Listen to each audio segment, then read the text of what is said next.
Welcome back. तो last के video में हमने देखा था टी रेशियोज के कुछ क्वेश्चंस, राइट, जहां पर हम पर्टिकुलर किसी एंगल पे बात नहीं कर रहे थे, हम थीटा जनरल एंगल पे चल रहे थे। अब हमारे पास क्या है, कुछ पर्टिकुलर एंगल्स हैं और पर्टिकुलर एंगल्स में जहां तक 10th के सिलेबस की बात है या फिर आप आगे भी जाएंगे तो पर्टिकुलर एंगल्स में हम क्या है कुछ स्टडी करते हैं, तो स्टैंडर्ड एंगल्स की स्टडी, जैसे कि 0, 30 degree, 45 degree, 60 degree and 90 degree. ठीक है, दूसरे एंगल्स के क्वेश्चन जरूर आते हैं, बट फिर उन क्वेश्चंस को हम घुमाते हैं ताकि वो इन्हीं एंगल्स के बीच में आ जाए। ठीक है, वो आप आगे सीखेंगे कैसे घुमाया जाता है, वो मैं बताऊंगा। हाल फिलहाल हमारे पास क्या है कि टी रेशियोज किसी पर्टिकुलर एंगल का क्या होता है। तो बेसिकली आपको करना क्या है, आपको ये टेबल याद होनी चाहिए। टेबल इन द सेंस कि वैल्यूज याद होनी चाहिए कि sin 0 क्या होता है 0, फिर sin 90 क्या होता है 1। ऐसे करते करते आपको सारी वैल्यूज याद होनी चाहिए।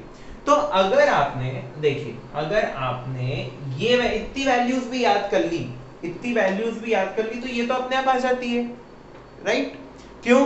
क्योंकि देखिए 0 का रेसिप्रोकल नॉट डिफाइंड, 1 का रेसिप्रोकल 1, 0 का रेसिप्रोकल नॉट डिफाइंड। ठीक है, ऐसे सब एक दूसरे के रेसिप्रोकल हैं। साइन का रेसिप्रोकल कोसेक, कॉस का सेक और टेन का कॉट, राइट। तो यदि आपने इतनी वैल्यूज भी याद कर ली तो ये वैल्यूज अपने आप आ जाएगी और इन वैल्यूज के अलावा आपसे कोई भी वैल्यू नहीं पूछी जाएगी। ठीक है, यानी कि 0, 30, 45, 60, 90 इनके अलावा कोई वैल्यू आपको यूज नहीं आएगी as far as exam is concern. ठीक है, जहां तक एग्जाम कंसर्न है तब तक आपको इनसे आगे कोई वैल्यूज नहीं आनी है यूज। ठीक है, तो देखिए ये हमें क्या गिवन है, जैसे आप sin 0 0, cos 0 1, सो 0 1 0। ठीक है, फिर 1 0 नॉट डिफाइंड। और आप ध्यान से देखिए 45 डिग्री, 45 डिग्री यानी जब आप ट्राइंगल बनाएंगे, ये आपने ट्राइंगल बनाया,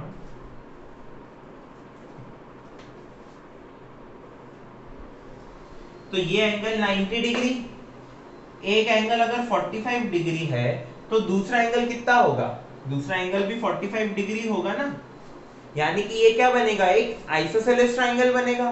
तो अगर इसका बेस का लेंथ 1 है, परपेंडिकुलर का लेंथ 1 है, तो जब आप इसका हाइपोटेन्यूज निकालेंगे तो वो √2 आएगा।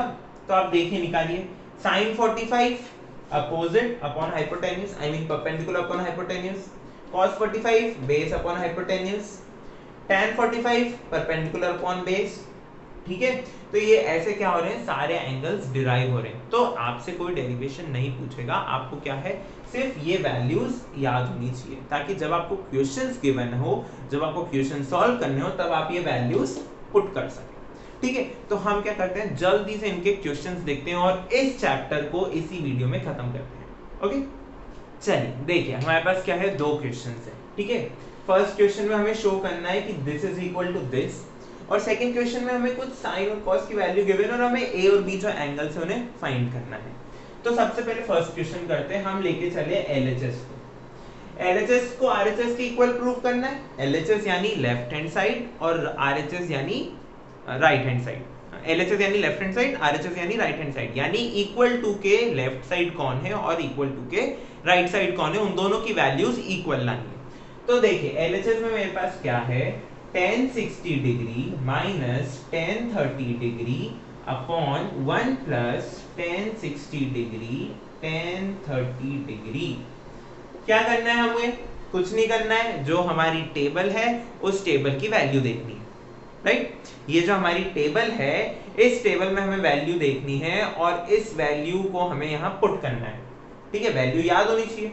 तो tan 60 √3 minus tan 30 1 by √3 upon 1 plus tan 60 is √3 into 1 by √3। यहाँ पर हमने एलसीएम लिया, √3 की एलसीएम 3 minus 1 upon, यहाँ पर फिर से क्या होगा, 1 plus 1, √3 से √3 cancel, so this is 3 minus 1 is 2 by √3 और ये तो 1 plus 1 is 2, 2 से 2 कैंसिल, 1 by √3।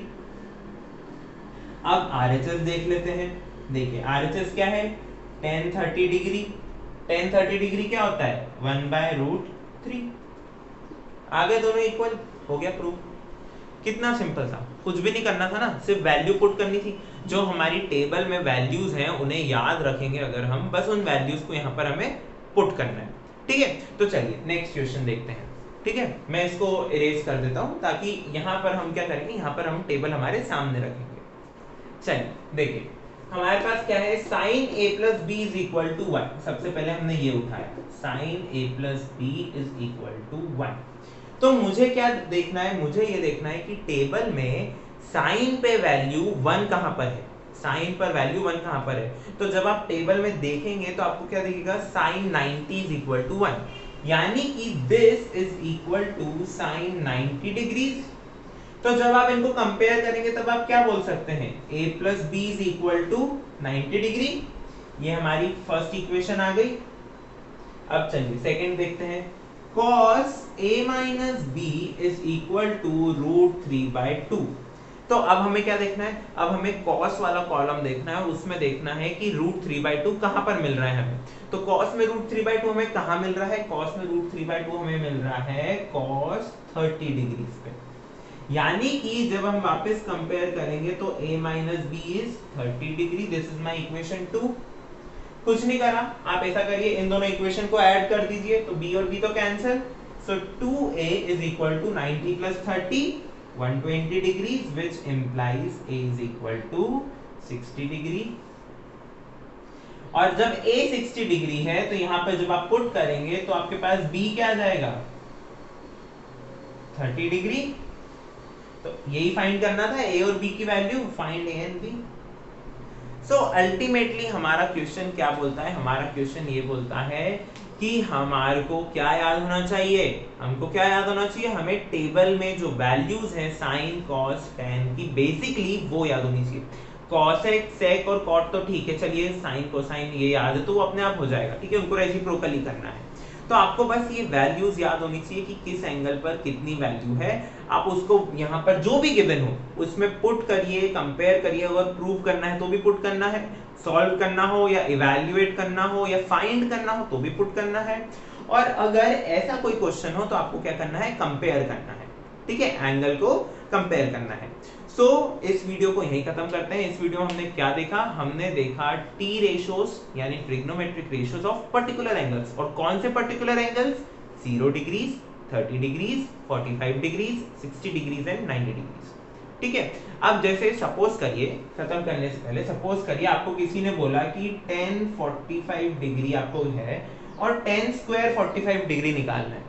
तो मैंने आपको लास्ट वीडियो में बताया था, इसका मतलब होता है कि tan 45 डिग्री का स्क्वायर, tan 45 होता है 1 tan 45 इज 1 का स्क्वायर 1। ठीक है, तो ऐसे ही कुछ क्वेश्चंस आएंगे आपको कि आपको कोई इक्वेशन गिवन होगी उसको सेटिस्फाई कराना होगा या प्रूव करना होगा, कुछ अननोन्स होंगे उन्हें फाइंड करना होगा, या फिर कोई एक पर्टिकुलर पॉलिनोमियल गिवन होगी उसको इवैल्यूएट करना होगा। ठीक है, तो बहुत सिंपल क्वेश्चंस है, राइट। सो इसी के साथ इस वीडियो को खत्म करते हैं, मिलते हैं अगले वीडियो में। अगले वीडियो में हम देखने वाले हैं trigonometric identities. Okay, trigonometric identities की जो हम ट्रिग्नोमेट्रिक पढ़ रहे हैं, जो हमारे टी रेशियोज हैं उनकी आइडेंटिटीज क्या हैं। तो मिलते हैं अगले वीडियो में, तब तक के लिए thank you for watching and keep supporting and don't forget to check the notes, right? Notes are very important as far as questions are concerned. You will find questions in notes, or you can prefer any textbook, any copy, whatever you like. Okay, thank you.